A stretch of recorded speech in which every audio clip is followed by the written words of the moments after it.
Hi hello నమస్తే welcome to Siddipet Manikanta wheels tyre mafia. ఈ రోజు మీ అందరికి మా షాప్ లో ఉండే ఎంప్లాయీస్ నా తమ్ముళ్ళందరితోటి ఒక చిన్న టైర్స్ గురించి వాళ్ళకి ఎంత అవగాహన ఉంది అనేది మీరు తెలుసుకోవడానికి నేను కూడా తెలుసుకోవడానికి వాళ్ళకు ఒక టైర్స్ పైన ఒక క్విజ్ కాంపిటీషన్ అనేది పెట్టడం జరుగుతుంది. ఎవరు ఎన్ని క్వశ్చన్స్ కి కరెక్ట్ గా ఆన్సర్ చేస్తారో చూసేయండి. కమల్, నీకు ఒక క్వశ్చన్. మారుతి 800 కు టైర్ సైజ్ ఏమొస్తుంది? 145/80/12. రాంగ్. నువ్వు తప్పు చెప్పినావు. మైక్ ఆదర్శ్ కి పాస్ చేయి. ఇప్పుడు సైజ్ ఏమొస్తుంది? 145/70/12.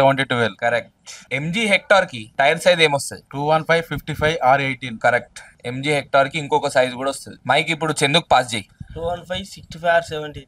Very good. మారుతి బెలినోకి ఎన్ని సైజెస్ వెహికల్ ఫిట్మెంట్ లా VDI ZDI LXL ఉంటాయి కదా, ఎన్ని సైజులు వస్తాయి అనేది చెప్పు వాటికి. 185/65/15. ఒకటి. కరెక్ట్.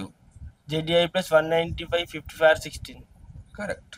సందుకాక, ప్రతి వెహికల్ కి వీల్ అలైన్మెంట్ అనేది ఎందుకు ఇంపార్టెంట్? వీల్ అలైన్మెంట్ ప్రతి కస్టమర్ ఎందుకు చేయించుకోవాలి? ప్రతి బండికి వీల్ అలైన్మెంట్ కంపల్సరీ చేయించుకోవాలి. ఎందుకంటే వెహికల్ వన్ సైడ్ గుంజడం కానీ, వైబ్రేషన్ కానీ, లేదంటే మీరు లాంగ్ జర్నీ చేసేటప్పుడు టైర్లు అరిగితే ఒకవేళ లోపలికి వన్ సైడ్ అరగడం ఉంటుంది, సస్పెన్షన్ ఉంటుంది కాబట్టి వన్ సైడ్ అరుగుతుంటాయి టైర్లు. రన్నింగ్ లో వెళ్ళిపోయే అవకాశం ఉంటుంది టైర్లు అరిగి. వీల్ అలైన్మెంట్ కానీ సరిగ్గా 4000 కిలోమీటర్లకు ఒకసారి వేయించుకుంటే బండి వెహికల్ వన్ సైడ్ గుంజడం కానీ, పుల్లింగ్ కానీ, వైబ్రేషన్ కానీ ఇవన్నీ మేము చెక్ చేసుకొని చేస్తాం కాబట్టి వీల్ అలైన్మెంట్ వేయించుకొని బాగుంటుంది. ఒక మేము చేసిన తర్వాత కూడా మీకు ఒక కొత్త బండిలో కూర్చున్నంత ఫీలింగ్ ఉంటుంది. Thank you so much. మనం ఇప్పుడు మాఫియా డీటెయిలింగ్ స్టూడియో కూడా పెట్టినాం కదా. సో ప్రతి వెహికల్ కి కార్ వాష్ ఎందుకు చేయించుకోవాలి? ఎందుకంటే ప్రతి కస్టమర్ కి అదొక మైండ్ లో ఉంది, మాకు ఏం అవసరం, మేము ఇంట్లో మా వాటర్ తో మేము గడుపుకుంటాం అనే మైండ్ సెట్ తోటి ఉన్నారు వాళ్ళు. కార్ వాష్ అనేది ఓనర్స్ కు మీకు చాలా టైం వేస్ట్ అవుతుంది అన్నట్టు. మా దగ్గరికి వస్తే ప్రతి ఒక్క వెహికల్ మంచి నీళ్ళతోనే కడుగుతాం. మీరు ఇంటికాడ ఉప్పు నీళ్ళతో ఇట్లా కట్టుకుంటే మార్కలు అవన్నీ అట్లా ఉంటాయి. మళ్ళీ మీరు ఏదైనా పిల్లలతో ఇట్లా జర్నీ చేసినప్పుడు కానీ ప్రతి ఒక్క ఐటమ్ పడుతుంటది.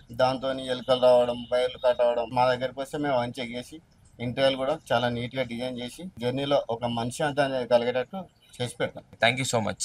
ఆదర్శ్, ఆల్టో LXI కి టైర్ సైజ్ ఏమొస్తుంది? 145/80/12 వస్తుంది. Correct answer. Next, Alto K10 కి ఏం సైజ్ వస్తుంది? 155/65/13 వస్తుంది. Right answer. నీకు ప్రతి కార్ కి ఏ సైజ్ వస్తుందో ఆ నాలెడ్జ్ ఉందా? అన్న అయితే బడా దోస్త్ కి ఏం సైజ్ వస్తుంది? 715 వస్తుంది. Correct answer. క్రేటాలో టైర్ సైజెస్ ఎన్ని ఉన్నాయి? 205/65/16 ఉన్నది, 215/60/17 కూడా ఉన్నది. Okay okay Adarsh, very good. Mike ఇప్పుడు కమల్ కి పాస్ చేయి. ఆల్టో K10 టైర్ సైజ్ ఏంది? 155/65/13. Okay. Swift VDI tyre size ఏంది? 165/80/14. షిఫ్ట్ ZDI టైర్ సైజ్ ఏంది? 185/65/15. షిఫ్ట్ ZXI టైర్ సైజ్ ఏంది? 185/65/15. Correct answer. Hyundai Verna old model tyre size ఏంది? 185/65/14. ఇంకోటి కూడా వస్తుంది దానికి. ఒకటి కరెక్టే, ఇంకొకటి 185/70/14. Okay Kamal, very good. Mike pass to Chandu. Old I10 car కి ఏం సైజ్ వస్తుంది? 150/80/13. Maruti Suzuki XL6 tyre size ఏంది? 185/60/15. ఇంకో సైజ్ కూడా ఉంది దానికి. Okay, pass to Kamal. XL6 top end vehicle కి టైర్ సైజ్ ఏముంది? 195/60/16. Correct. Next, pass to Chinna. BKT full form ఏంది? భారత్ కా tyres. Okay. MRF full form ఏంది? Madras rubber factory. All over మన ఇండియాలో ఇప్పుడు నెంబర్ 1 పొజిషన్ లో ఉన్న కార్ టైర్స్ లో ఓన్లీ PCR సెగ్మెంట్ లో నెంబర్ 1 పొజిషన్ ఉన్న కంపెనీ ఏది? టొకోమా. పర్ఫెక్ట్.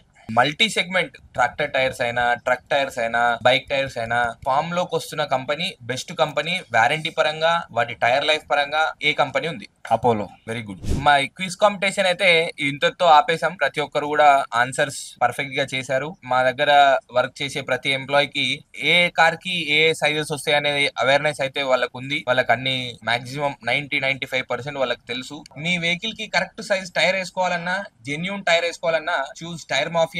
ఎందుకంటే మా ఎంప్లాయీస్ ని మీరే చూశారు, అందరూ అనుభవంతోనే ఉన్నారు. సో మీ వెహికల్ వచ్చిన తర్వాత మీ వెహికల్ కి ఏ టైర్ అనేది సూటబుల్ వాళ్ళే మీకు ఎక్స్ప్లెయిన్ చేస్తారు. వాళ్ళు చెప్పిన టైర్ మీరు చూస్ చేసుకోండి. Thank you so much.